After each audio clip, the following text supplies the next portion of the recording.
Dog, do that thing. Geography King.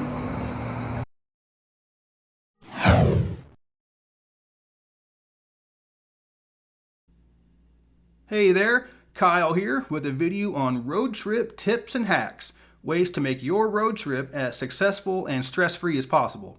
And when I say road trip, I'm not talking about one of those trips where you drive 6 or 7 hours or so to your destination, spend a few days there, and then drive back.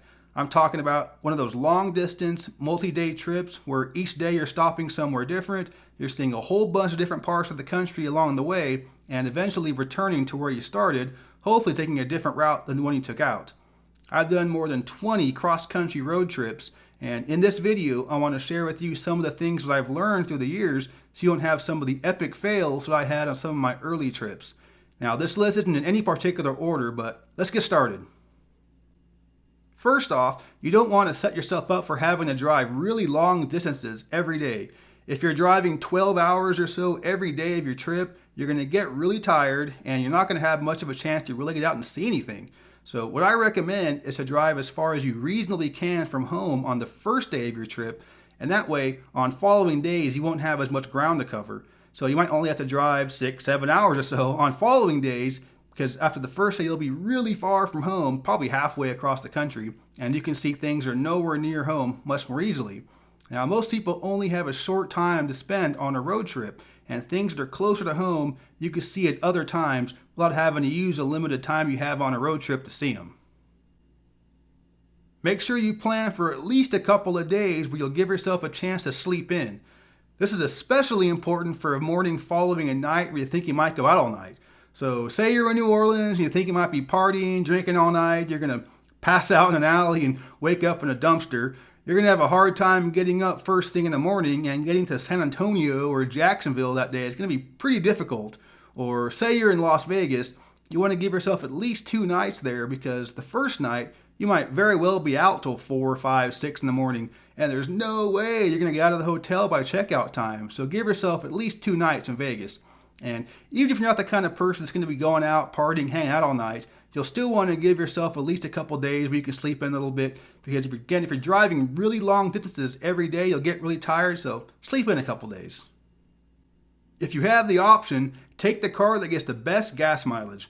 For a lot of folks, the car to take on a road trip isn't really an option, but if you do have the choice, take the car that gets the best mileage. A 4-wheel drive with a V8 gets about half the gas mileage as a 4-cylinder, and you're not going to need that 4-wheel drive with a V8. You're not pulling a horse trailer. And if you do drive a gas guzzler on a road trip, it can easily add $300, $400, $500 or more to the overall cost of your trip, depending on how much distance you have to cover. Then you can use some of that money you're not spending on gas, and you can buy some more of that stupid stuff you're not going to need from that roadside tourist trap.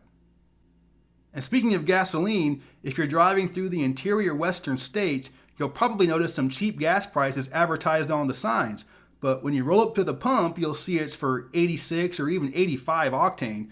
And that's because the higher elevation of the interior western states has a different effect on the octane levels. And I don't know all the chemistry behind it, but your car does not want that lower octane gas. So you'll probably want to spend a little bit more for the mid-grade, which is usually 88 octane, but your car will be much happier for it. And if you're driving cross-country, at some point you will be driving through the interior western states. If you're from the east or you're from the west coast, you might not be familiar with what the middle of nowhere actually is.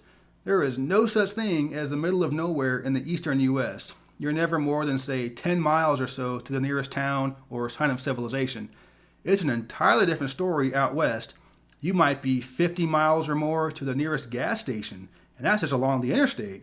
You might be 100 miles or more to the nearest gas station on a side road. So if you're one of those people that likes to wait until the low fuel light is flashing before gassing up, you could find yourself in some serious trouble out west. So gas up when you can. And don't count on that dot on a map with a name to have any services that can help you out. When you roll up to that little tiny town, it might just be a few shells of buildings, a few burned out trailers, and some abandoned school buses with no services whatsoever. So gas up when you can. Also carry paper maps and or a road atlas with you. And yeah, I know you've got a fancy phone with Google Maps and turn-by-turn direction and all that stuff, but there isn't always a signal out west. Look at those commercials for AT&T and Verizon and T-Mobile, and there's a lot of white space on those maps, so don't always count on having a signal. One of the most frustrating aspects of road tripping are construction zones. There is literally a 0% chance you're going to drive cross country and not get stuck in at least a few construction zones. Do a little research ahead of time to find out where the major zones are, the ones that will add a lot of time to your trip, and plan ahead for them. For whatever reason, if you know it's coming and you're expecting it, it's not quite as frustrating when you get to it. I've been driving through Toledo, Ohio for many years now, and I can't remember the last time that the freeways through Toledo were not under construction. I guarantee you that no matter when you are watching this video, the freeways through Toledo are under construction, but I know they're going to be, so I'm planning ahead for and expecting a delay. Another aspect of road tripping that can be really frustrating are rush hours. Try to avoid going through big cities at rush hour to avoid some of the heartache. But if you do get stuck in some of that bumper-to-bumper traffic and you're going like 1/15 of a mile an hour, consider taking an exit and driving the side streets through the downtown instead. And you'll go just as slowly as if you were stuck in the traffic, but you'll get to see parts of the city that you otherwise would have just driven right through. And you might stumble across some little funky shop or some weird restaurant that you otherwise would have missed. And personally, I think it's a lot of fun to drive the side streets to the downtown of a big city anyway, even if it's not rush hour or there's bad traffic. Because you just never know what you're going to find in a big city. I mean, driving through, you might, see a bum fight, you might witness an explosion, you might get to, plow your car through a crowd of protesters, you might get stabbed. And that's why road tripping is so great, you just never know what's going to happen. You might get stabbed. And if you'll be spending the night in a big city, stay on the side of downtown from which you will be leaving in the morning. That way, you won't have to fight the morning rush to get out.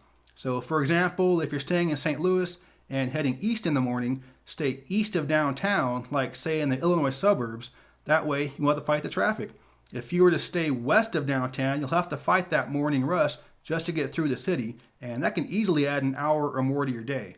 Or another example is if you're spending the night in Dallas and heading out west in the morning, staying west of downtown Dallas might not be good enough. You might want to stay west of downtown Fort Worth, because if you were to stay in Dallas going west, you have to fight the rest of the Metroplex traffic to get through.